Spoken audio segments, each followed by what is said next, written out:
All right. Up next, we have Clayton Roche with Can DeFi Lift 1 billion people out of poverty with heroic mechanism design? So first, there's another person on stage other than just myself, and he will introduce himself now. Yeah, hey, I'm not Clayton. I'm EAsports or Eric. I'm from the UMA community arm called the SuperUMANs, as well as contribute to Harvest Finance and a couple other DAOs in the space. Yeah. And I am the community lead at UMA, and I've lived among a lot of the world's poor in different countries, and so this is a topic that's really close to my heart. Yeah, so I guess just starting off based on the title, we wanted to kind of preface it with what we're going to talk through. It's not a sad story, right? We're not sitting up here watching like a infomercial asking for donations. I think the idea is to talk through a little bit of the ethos of DeFi and the ecosystem and where we've seen some progress, and hopefully inspire and challenge the group today to talk through where that could go, and here at ETH Denver, partially as people are building, what that could look like.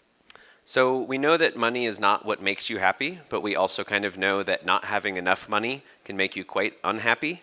And what did you want to add on this one? Yeah, no, I mean, I think all of us are here and are able to do things like have a bank account, purchase a flight, set up for our financial future, and further the space. And so being able to talk about the mass populations that maybe aren't able to do that and what we could do to help them do that as well. So just for some context setting, I'm going to talk about kind of what we already know, I think, in this room. So poor people are not profitable for banks. In terms of financial services, we know that you can either have a lot of money, and banks are happy to have you because they can lend it out for yield, or you can have a small amount of money and they can hit you with overcharge drafts. I'm curious in the room, who here has ever paid an overcharge fee at a bank? Okay, pretty good. Thank you for your honesty. Microfinance organizations are quite big and cool, but they have had a bit of mixed results. When you look into the research, a lot of times they are used both for capital investment, but also for just smoothing cash flows, which isn't actually how they're intended. They're also just quite expensive. So in the interviews I've done in the Philippines, for example, people just reported like, yeah, we know that option is there, but they're paying 25 to 30% APY often. And so they try to find other solutions. The third one here is that banks suck. That's all on that topic. So this stat right here I think is quite interesting. This is what you might not know. This comes from a book called Portfolios of the Poor, and I would very much recommend reading it if you're interested in poverty finance. What these people did is they went around and they incentivized people living in poverty to keep daily records of every dollar they made, every dollar they spent, and every dollar they put through some financial service, including peer-to-peer lending. And what we learned is that 185% of income, meaning almost 2 times over, is actually either lent or borrowed or repaid or used in savings clubs, etc. So they're pushed and pulled through these informal financial tools. And so what's the takeaway here is, we hear this stat, $2 a day, right? So many million people in the world live on $2 a day. But it's not like they wake up every morning and receive $2.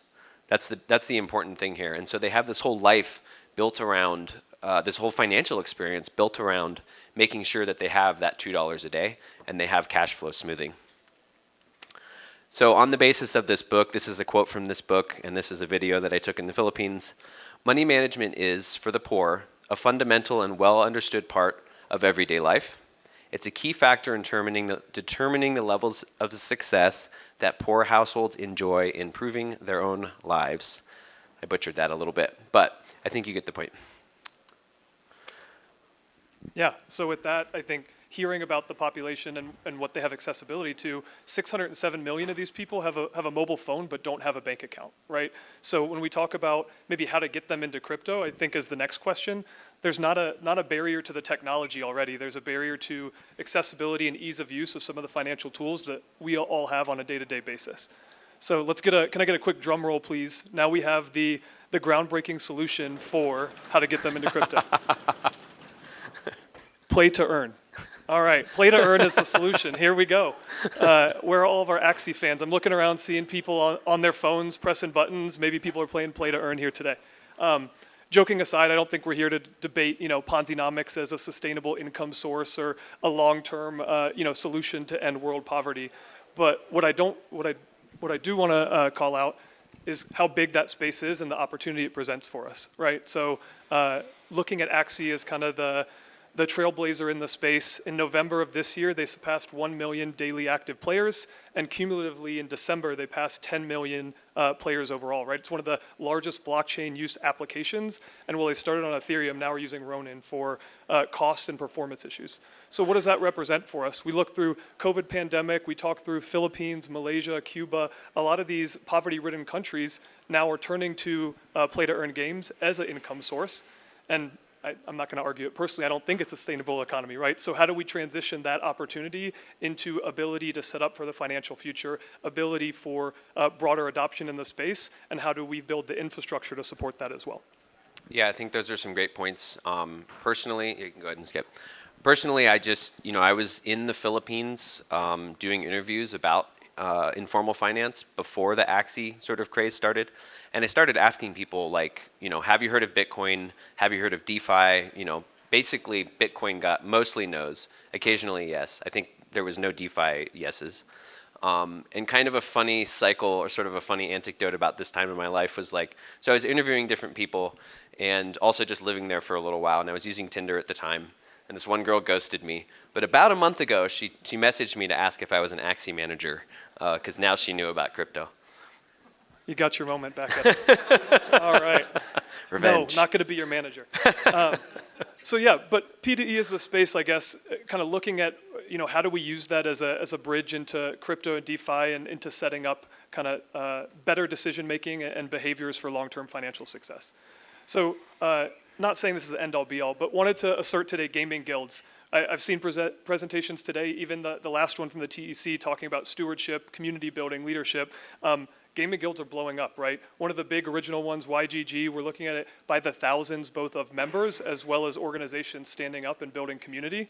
Can I get a poll here? Who has MetaMask on their phone? Okay, yeah. I think if you didn't, you probably do now because you had to sign up for your meal ticket. But the point is a lot of these P2E games and the guilds kind of start with the basis of how to even transact on the blockchain, right? Start with your wallet, build on that, look at your fee on off ramps with Binance or Binance P2P, and then build into, okay, how do I do basic transactions? How do I cash out? How do I earn? So from there, building in those communities, not just those basics, now they're earning maybe a short-term income stream. Let's focus on education, let's focus on knowledge, help. Maybe it's you own an Axie, maybe it's you own a new income asset from the start, and then you learn to save portions of your money. Behaviors and habits, Clayton, as you mentioned, that maybe they do some social pooling today, but aren't used to or have tools that they're able to do now. This basic infrastructure is really huge. So something that came up with that cell phone thing, right? There's 600 million people with smartphones, but without a bank. And so that means they have the technological piece they need. But now we have play-to-earn games, which are leading to basically gateways. That's kind of the biggest thing. So you have the technology piece of the puzzle, and now you have the financial infrastructure piece of the puzzle. I've literally gone into a 7-Eleven and sold Ether on a kiosk. They have this kiosk. You can like connect to one of their apps. You send the Ether to the address, and it prints out a little receipt. And the fees weren't great. I think it was like a 5% or something, and the spread might have not been generous. But you take the little receipt up to 7-Eleven desk, and they pay you cash out for it. And I think that's pretty incredible. Yeah, that's awesome. So a little bit of an anecdote here. I've dabbled in NFTs, right? So trying to experiment and be interested in the space. Myself and a few others from the SuperUMAn DAO decided let's start our own little, play-to-earn guild. So early January we started. We bought a couple $1,000s worth of these mechanical horses. This game, for those not familiar, is called Peg Axie. And since then, I think it's really proved the appetite around this. We've had, no advertisement, minimal financial investment or any kind of human capital time associated with it, and it's flooded with 400 members. We have recently hired two of these folks on full-time to kind of manage the community and help focus on education, growth, communication, and 230 earning assets. Now, I don't know if this thing's going to go on for a while and be the next Axie or if it's going to flop in a month or two, but what I do know is that there's an opportunity for these folks today where they see this as an income source, and now how do we focus on education or onboarding into other DAOs, communities, into crypto, and using some of the tools and infrastructure to better their future. As a side note, I think a handful of our members now have actually started joining a couple of DAOs I'm involved in, which I think is a really cool way to kind of see some of that progress and potential for the future. And was this something you set out to do right from the beginning, or did this kind of happen by its own momentum? No, I mean, honestly, I like to flip an NFT here or dabble in something, and I think someone kind of shilled this to me, and I said, yeah, let's try it out and experiment with it.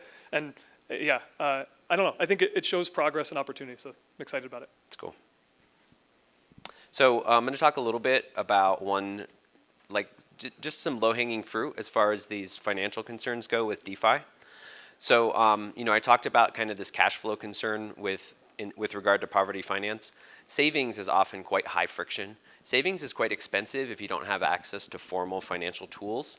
Just literally having somebody hold your money and keep it safe and reliably return it to you at your request is like quite a high thing to ask for, and people end up paying a lot of money for it. There's also just literally the fact of, so there's this phrase when you study poverty finance that you'll see a lot. It's called meaningful sums of money. And what that means is kind of obvious, right? A chunk of money. But actually getting that amount to buy something, to make like a life-changing investment, for example, is quite difficult. And so when we start to look into crypto solutions, I'm really grateful that we're seeing a lot more L2 and transaction scaling that's still Ethereum secured, so that saving solutions can be nearly cost-free. But then you can also start to tinker with things like crypto enforcement, gamification, and credit systems.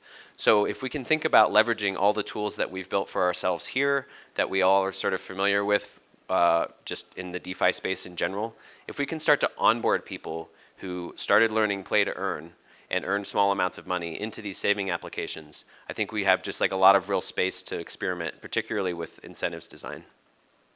So I'm going to touch on that right now. There's this really cool bank called Grameen Bank. So this is like a TradFi learning.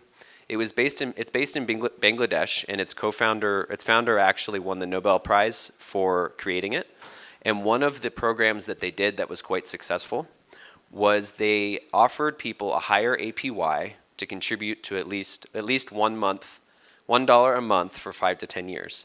So this has been credited with the original yield farm. I think this predated the synthetics farming contract.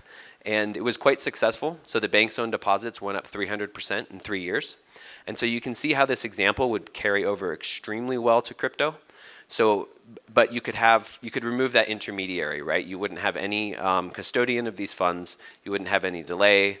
And you can start to insert like different economic opportunities into this. You can insert other kinds of incentives. And so that's something that we're going to talk about here in a moment. Yeah, so I'll touch on that a little bit. I love the half meme joke to synthetics there, because you really could do some of these types of things. So with UMA specifically, wanted to touch on a couple ideas of maybe how this is working or how it could work.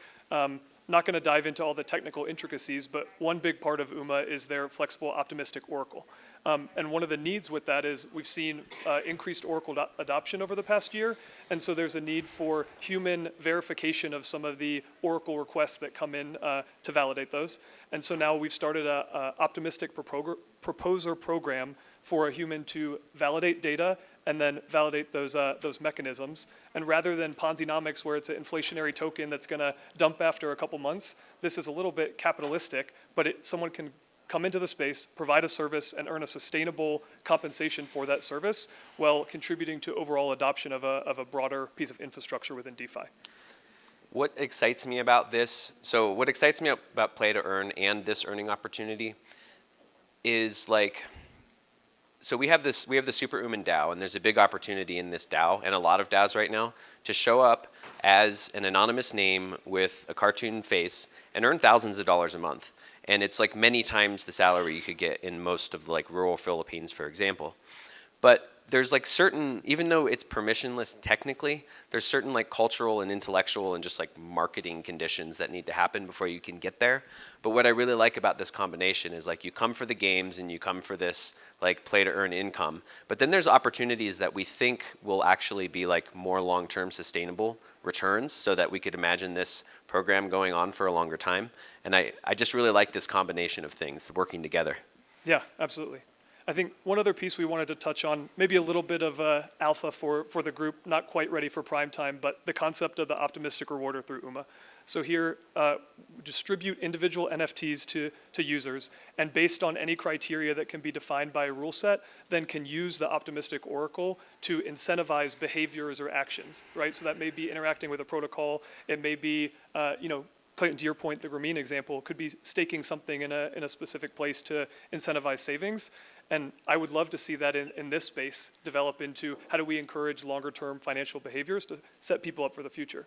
I think even more broadly, when you talk about new protocols coming up, instead of airdropping tokens to someone because they've previously interacted with something, how cool would it be to use the optimistic rewarder and incentivize them to use for the first time, or to help educate and market on the new protocol as well? So to that point, here is a picture of Hart Lambert presenting on the rewards as a service in this very room, and he's sitting right there if you want to ask him questions after our chat. Yeah, and I guess kind of where we'd want to leave folks with or have a little discussion about is kind of what else in DeFi or what else are you building here at ETH Denver could contribute and kind of further this space. I think Clayton and I very much feel like there's progress and there's inroads to continue here, but obviously lots more opportunity to address, and would love kind of following the overall spirit of DeFi to continue working towards that together. Yeah, definitely. So after this talk is over, but after questions, we will stand outside for a minute. If people want to kind of let us know what they're building, would love to touch base. We also have our Twitter and stuff. You can send us some DMs. Make sure to get your POAP for attending this talk. When POAP? When POAP, now POAP. And yeah, love to hear some questions or anecdotes, feedback, thoughts, feelings, deep-seated fears. Woo.